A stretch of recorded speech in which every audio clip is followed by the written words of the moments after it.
আসসালামু আলাইকুম, শুভ সকাল। আজকে আমি রসুন দিয়ে ঈদুল শুটকির বোনার রেসিপিটি শেয়ার করব।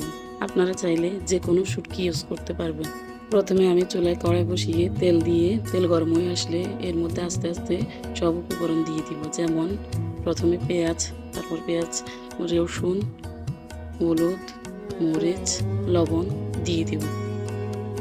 এগুলো একটু নেড়ে ছেড়ে ডেকে রেখে দেব কিছুক্ষণ, 1-1.5 মিনিট ভেজে তারপর এর মধ্যে ঈদুল শুটকি দিয়ে দিব। 5-6টার মতো ঈদুল শুটকি আমি এখানে নিয়েছি। তারপরে এগুলো 1-1.5 মিনিট ভেজে এর মধ্যে গোটা রসুনগুলো দিয়ে দেব।